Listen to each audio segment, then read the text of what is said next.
ശാലിനിയുടെ latest എപ്പിസോഡിൽ ആ ഒരു രാഘവനായരുടെ കൂട്ടുകാരനാണെങ്കിൽ അങ്ങനെ കാര്യങ്ങളൊക്കെ കൈമളാണെങ്കിലും ഒക്കെ പറഞ്ഞ ശേഷം അങ്ങനെ വെള്ളം കുടിച്ചുകൊണ്ടിരിക്കുമ്പോൾ ഒരു ഫോൺ വരുന്നുണ്ട്. അന്നേരം ഞാൻ 1 മണിക്കൂറിനകം വരാമെന്ന് പറഞ്ഞ് കട്ട് ചെയ്യുകയാണ്. അന്നേരം ഞാൻ പോകുന്നു, ഇനി പോകുന്ന വഴിക്ക് 1-2 പേരെ കാണാനുണ്ടെന്ന് പറയുന്നുണ്ട്. അന്നേരം ഭാമ പറയുകയാണ്, സമയം ഉണ്ടായിരുന്നെങ്കിൽ ഭക്ഷണം കഴിച്ചിട്ട് പോകാമെന്നൊക്കെ പറയാമായിരുന്നു, അന്നേരം ഇനി ഒരിക്കലാകാം എന്ന് പറഞ്ഞിട്ട് കൈമൾ പോകുന്നുണ്ട്. അന്നേരം അവർ പോയ ശേഷമാണെങ്കിൽ രാഘവനായർ പറയുകയാണ്, ഭാമയെ പിന്നെ ശാലിനിയുടെയും പിന്നെ വിഷ്ണുവിൻ്റെയും ജീവിതം ഇങ്ങനെ വിട്ടാൽ ശരിയാവില്ല, പ്രശ്നങ്ങൾ എന്തോ ഉണ്ടെങ്കിൽ പരിഹാരം നമുക്ക് ഉടനെ ചെയ്യണമെന്ന് പറയുകയാണ്. പക്ഷേ സത്യഭാമ ഇങ്ങോട്ട് ആകെ ടെൻഷനിലുമാണ്. വിവാഹ വാർഷികത്തിന് മാലയിടിക്കുക എന്നൊക്കെ പറഞ്ഞാണ് രാഘവനായർ നിൽക്കുന്നതൊക്കെ. സമയം അവിടെ ശാലിനി ശിവനും കൂടി ആ ഒരു പിന്നെ പാവനാശിനിലേക്ക് ഒഴുക്കാനായിട്ട് ആ ജീപ്പിൽ ഇങ്ങനെ അവർ പുറപ്പെടുന്നുണ്ട്. പക്ഷേ ആ ഒരു തലേ ദിവസം ആക്രമിച്ച വന്നു കയറിയ ഗുണ്ടകളാണെങ്കിൽ ഒരു ജീപ്പിൽ ഇങ്ങനെ അവർ അന്വേഷിച്ചും ആ റോഡെ ഇങ്ങനെ പോകുന്നുണ്ട്. തുടർന്ന് കാണിക്കുന്ന ശാരദാമ്മയുടെ വീട്ടിലേക്ക് വീണ്ടും കമലിനെത്തുന്നുണ്ട്. അന്നേരം വിളിച്ചിട്ടും കിട്ടുന്നില്ല എന്നൊക്കെ ഇങ്ങനെ പറയുമ്പോൾ ആ ജ്യോത്സ്യം പറഞ്ഞതെല്ലാം സംഭവിച്ചിട്ടുണ്ട്, എൻ്റെ ഒരു അശ്രദ്ധയാണ്, ഞാൻ വിടാൻ പാടില്ലായിരുന്നു, മക്കൾക്ക് ആപത്ത് വരുമ്പോൾ എങ്ങനെയാണ് അമ്മമാരെ ഉറങ്ങുക എന്നൊക്കെ പറഞ്ഞ് ശാരദാമ്മയ്ക്ക് ആകെ ടെൻഷനാണ്. അന്നേരം ശാരദാമ്മ പറയുന്നതായിട്ട് ഇതിപ്പോൾ എനിക്കും ആകെ ടെൻഷനാവല്ലോ, ഞാൻ ആശാനെ ഒന്നുകൂടി വിളിച്ചു നോക്കാം, ഏട്ടത്തിയമ്മയെ ഒന്നുകൂടി ശാരദാമ്മ വിളിക്കുമെന്ന് പറഞ്ഞ് രണ്ടുപേരും മാറി മാറി ശിവനെയും ശാലിനിയും വിളിക്കുന്നുണ്ട്. പക്ഷെ കിട്ടുന്നില്ല. അന്നേരം അവസാനം കമലം പറയുന്നുണ്ട്, ശാരദാമ്മ വിളിച്ചുകൊണ്ടേയിരിക്കും, ചിലപ്പോൾ എപ്പോഴെങ്കിലും റേഞ്ച് കിട്ടുമ്പോൾ കിട്ടിയാലോ, പിന്നെ ആശാൻ്റെ വേറൊരു ഫ്രണ്ട് ഉണ്ട് കുട്ടി, അവനെ വിളിച്ചിട്ട് കിട്ടുന്നില്ല, ഞാൻ അവൻ്റെ വീട്ടിൽ പോയി ഒന്ന് അന്വേഷിക്കട്ടെ, അവനെ ഇനി ആശാൻ വിളിച്ചിട്ടുണ്ടെങ്കിലോ എന്ന് പറഞ്ഞ് ഓട്ടോ എടുത്ത് കമലം പോകുന്നുണ്ട്. തുടർന്ന് ശാരദാമ്മ വീണ്ടും വീണ്ടും ശാലിനിയെ വിളിക്കുന്നുണ്ട്. പക്ഷേ ഒരുപാട് തവണ വിളിക്കുമ്പോൾ അവസാനം ഇങ്ങനെ ബെല്ലടിക്കുകയാണ്. അതേസമയം ഇവരിങ്ങനെ വണ്ടിയിൽ പോയിക്കൊണ്ടിരിക്കുകയാണ്. അന്നേരം പെട്ടെന്ന് ഈശ്വര പിന്നെ ബെല്ലടിക്കുന്നുണ്ട് എന്ന് പറയുന്നുണ്ട്. അന്നേരം ശാലിനി ഇങ്ങനെ ഫോൺ എടുക്കുന്നുണ്ട്. അന്നേരം എന്താ അമ്മയും ചോദിക്കുമ്പോൾ, നിങ്ങൾ ഇവിടുന്ന് പുറപ്പെട്ടത് മുതൽ ഞാൻ വിളിച്ചുകൊണ്ടിരിക്കുകയാണ്, പിന്നെ നിൻ്റെ കൂടെ ശിവനുണ്ടോ എന്ന് ചോദിക്കുന്നുണ്ട്. അന്നേരം ഉണ്ട്, വണ്ടി ഓടിച്ചുകൊണ്ടിരിക്കുകയാണെന്ന് പറയുമ്പോൾ എങ്കിലും നിർത്താൻ പറയും, എനിക്കൊരു കാര്യം പറയാനുണ്ടെന്ന് പറയുന്നുണ്ട്. തുടർന്ന് ശിവനോട് ശാലിനി വണ്ടി ഒതുക്കാൻ പറയുന്നുണ്ട്. ഒരു കാടിൻ്റെ നടുവിലൂടെയുള്ള റോഡാണ്. അന്നേരം ശിവൻ ഒരു സൈഡിലേക്ക് വണ്ടി ഒതുക്കുന്നുണ്ട്. അന്നേരം ശാലിനി ഫോൺ ഇറങ്ങിയിട്ട് സംസാരിക്കുകയാണ്. അന്നേരം എന്താണെന്ന് ചോദിക്കുന്നുണ്ട്. അന്നേരം നിങ്ങളിങ്ങനെ പോകുന്നു എന്ന് അറിഞ്ഞപ്പോൾ ഞാൻ ആ ജ്യോത്സ്യനെ പോയി കണ്ടു, പക്ഷേ ജ്യോത്സ്യം പറഞ്ഞത് അത് പാവനാശിനിയിൽ ഒഴുക്കാൻ ഇപ്പോൾ ഈ സമയത്ത് ഒഴുക്കാൻ പാടില്ല എന്നാണെന്ന്. അന്നേരം അതെന്താ പാടില്ലാത്തതെന്നിങ്ങനെ ശാലിനി ചോദിക്കുമ്പോൾ ശാരദാമ്മ ഇങ്ങനെ മനസ്സിൽ കരുതുകയാണ്, ശിവനിൽ വിഷ്ണുവിൻ്റെ ഹൃദയം ഇരിക്കുന്നുണ്ടല്ലോ, അപ്പോൾ ജീവൻ തുടിക്കുന്നുണ്ടല്ലോ, അപ്പോൾ ആ ആളും കൂടി പോയി എങ്ങനെ അത് ചെയ്യാൻ പറ്റില്ല എന്ന് ശാലിനിയോട് ഞാൻ എങ്ങനെ പറയും, അവൻ്റെ ഹൃദയം ശിവനിലാണ് എന്നൊക്കെ പറയൂ എന്നിങ്ങനെ ശാരദാമ്മ ചിന്തിച്ചിരിക്കുകയാണ്. അന്നേരവും ശാലിനി പിന്നെ ചോദിക്കുന്നുണ്ട്, എന്താ അമ്മ എന്താപത്ത് എന്ന് ചോദിക്കുമ്പോൾ അതൊക്കെ ഉണ്ട്, അതൊക്കെ ഇവിടെ വന്നിട്ട് പറയാം, നിങ്ങൾ എത്രയും പെട്ടെന്ന് അവിടെ നിന്ന് തിരിച്ചു വരാൻ നോക്ക് എന്നിങ്ങനെ പറയുമ്പോൾ ഇത്രയും ദൂരം വന്നിട്ട് അത് കർമ്മം ചെയ്യാതെ പോവുകയോ എന്നും പറഞ്ഞ് ശാലിനി തർക്കിക്കുകയാണ്. അന്നേരം ഞാൻ പറയുന്നത് നീ ചെയ്യ് എന്നിങ്ങനെ പറഞ്ഞുകൊണ്ട് നിൽക്കുമ്പോൾ ഫ്രണ്ടിൽ കൂടിയാണെങ്കിൽ അവരെ അന്വേഷിച്ച് വന്ന ഗുണ്ടകളുണ്ടല്ലോ, അവരിങ്ങനെ ജീപ്പിലെത്തുന്നുണ്ട്. അവരെ കാണുമ്പോൾ ശാലിനി പെട്ടെന്ന് അങ്ങ് ഫോൺ കട്ട് ചെയ്യുകയാണ്. ശാരദാമ്മ അവിടെ ഹലോ ഹലോ എന്നാക്കുന്നുണ്ട്, പക്ഷേ ശാലിനി ഫോൺ കട്ട് ചെയ്യുന്നുണ്ട്. അന്നേരം ശിവൻ ഇവരിങ്ങനെ നോക്കി നിൽക്കുന്നുണ്ട്. അവരും ഇങ്ങനെ ഇവരെ ലക്ഷ്യം വെച്ച് നിൽക്കുകയാണ്. തുടർന്ന് ശിവനാണെങ്കിൽ ജീപ്പിൽ നിന്ന് അങ്ങോട്ടല്ല സ്ലോ മോഷനിലൊക്കെ അങ്ങോട്ട് ഇറങ്ങുന്നുണ്ട്. അന്നേരം അവരെല്ലാവരും ജീപ്പിൽ നിന്ന് ഇറങ്ങിയിട്ട് കുറച്ച് ഒരു ഫ്രണ്ടിലോട്ടൊക്കെ കയറി ഇരിക്കുകയാണ്. അന്നേരം എന്താ നിനക്ക് ഒന്നും കിട്ടിയത് പോരെ എന്നിങ്ങനെ ശിവൻ ചോദിക്കുന്നുണ്ട്.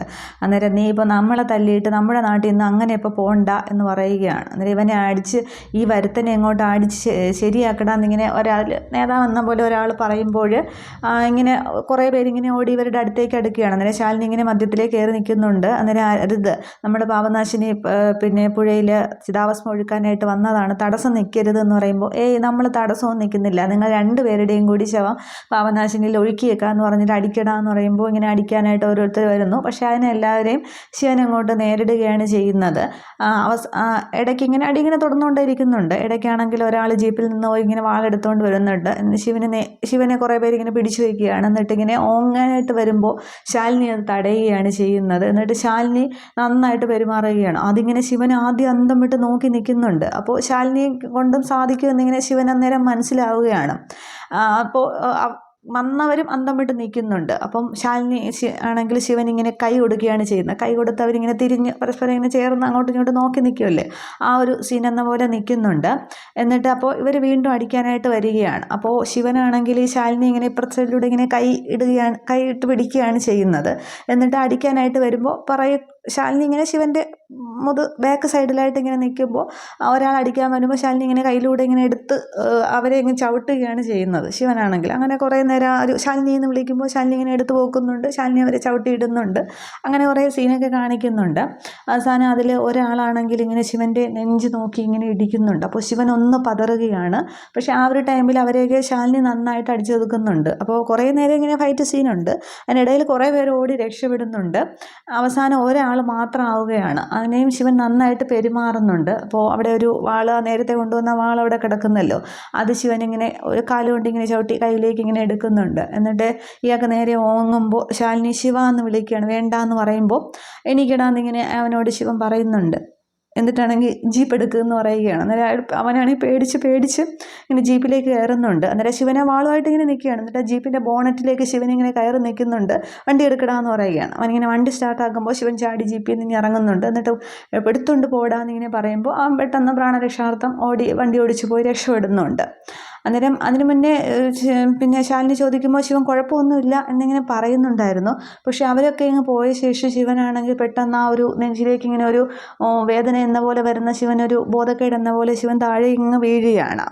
പക്ഷേ ശിവന് ബോധം പൂർണ്ണമായിട്ടും അങ്ങോട്ട് പോകുന്നില്ല. അന്നേരം ശിവ എന്ന് പറഞ്ഞ് ശാലിനി ഓടി ചെല്ലുകയാണ്. ഓക്കെ ആണോ, എന്താന്ന് ഞാൻ ചോദിക്കുമ്പോൾ എനിക്ക് കുറച്ച് വെള്ളം വേണമെന്ന് പറയുകയാണ്. അന്നേരം എടുക്കാമെന്നും പറഞ്ഞ് ശാലിനി അവൻ ജീപ്പ് തുറന്ന് പിന്നെ ജീപ്പിൻ്റെ ഫ്രണ്ട് സീറ്റിൽ ശാലിനിയുടെ ബാഗ് വെച്ചിട്ടാണ് നേരത്തെ ഇറങ്ങിയതൊക്കെ. അന്നേരം കുപ്പി ഇങ്ങനെ എടുക്കുമ്പോൾ അതിൽ വെള്ളമില്ല. അന്നേരം ഇതിലില്ല, ഞാൻ ഇവിടെ എവിടെയെങ്കിലും കിട്ടുമോ നോക്കട്ടെ എന്നിങ്ങനെ പറയുകയാണ്. അന്നേരം ശരി ശിവൻ ഒരു പാതി ബോധമുണ്ട്, അങ്ങനെ തല ഉലുക്കുകയാണ്. എന്നിട്ട് ശാലിനി വെള്ളം അന്വേഷിച്ച് പോകുന്നുണ്ട്. പക്ഷേ ആ പോകുമ്പോൾ തന്നെ ശിവന് ബോധം പൂർണ്ണമായിട്ടും പോയി ശിവൻ ഇങ്ങനെ കണ്ണൊക്കെ അടഞ്ഞ് അവിടെ ഇങ്ങനെ കിടക്കുകയാണ്.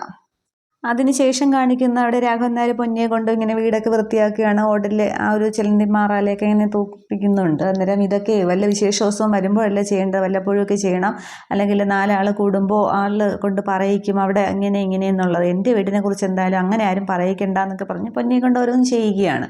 ഈ സമയത്ത് അവിടത്തേക്ക് ഒരു ഓട്ടോ വന്ന് നിൽക്കുന്നുണ്ട്. അന്നേരം നോക്കുമ്പോൾ ഓട്ടോയിൽ നിന്നും ഉപേന്ദ്രനാണ് ഇറങ്ങുന്നത്. അന്നേരം ഉപേന്ദ്രനെ കാണുമ്പോൾ തന്നെ രാഘവൻ നായർക്ക് ആകെപ്പാട് ദേഷ്യം വരുന്നുണ്ട്. പൊന്നിയതും ജോലി മതിയാക്കി നോക്കിക്കൊണ്ട് നിൽക്കുകയാണ്. അന്നേരം ആരാ എന്നിങ്ങനെ രാഘവൻ നായർ അറിയാത്ത പോലെ ചോദിക്കുന്നുണ്ട്. അന്നേരം ഇത് ഏട്ടൻ്റെ അനിയനാണ്, ഒരു അച്ഛൻ്റെ അമ്മയുടെയും മക്കൾ. പിന്നെ ഏട്ടൻ മരിച്ചാലും ഞാൻ മരിച്ച ഏട്ടന് മാത്രമല്ലേ ഉള്ളൂ അരിയും പൂവൊക്കെ ഇട്ട് നനയ്ക്കേണ്ട, നമ്മൾ തമ്മിലുള്ള ആ ബന്ധമല്ലേ എന്ന് പറയുമ്പോൾ ഓഹോ, അപ്പോൾ നിനക്ക് ആ ഒരു ബന്ധമൊക്കെ നിനക്ക് ഇപ്പോഴാണ് ഓർമ്മ വന്നത്, എന്നിട്ടാണോ നീ എനിക്ക് എൻ്റെ കുടുംബത്തിന് വേണ്ടി ഇത്രയും ദ്രോഹങ്ങൾ ചെയ്ത് കൂട്ടിയത് എന്നും പറഞ്ഞ് ആ ഒരു കയ്യിലിരുന്ന ഒരു സ്റ്റിക്ക് ഉണ്ടല്ലോ, അതുകൊണ്ട് ഉപേന്ദ്രനെ അങ്ങോട്ട് തള്ളുകയാണ് ചെയ്യുന്നത്. അന്നേരം ഏട്ടാ എനിക്ക് എല്ലാത്തിനും മാപ്പ് തരണം, അത് ചോദിക്കാൻ വേണ്ടിയാണ് ഞാൻ വന്നത്.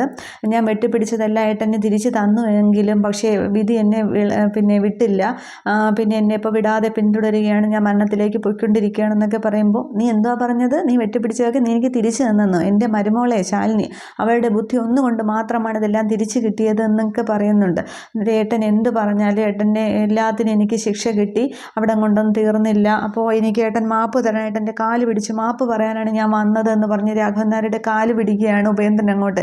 എന്നോട് ക്ഷമിക്കണം എന്നൊക്കെ പറയുകയാണ്. അന്നേരം നീ മേലെ എൻ്റെ വീട്ടിൻ്റെ മുറ്റത്ത് കാല് കുറ്റല് പൊക്കിയോ എന്നൊക്കെ പറയുന്നുണ്ട്.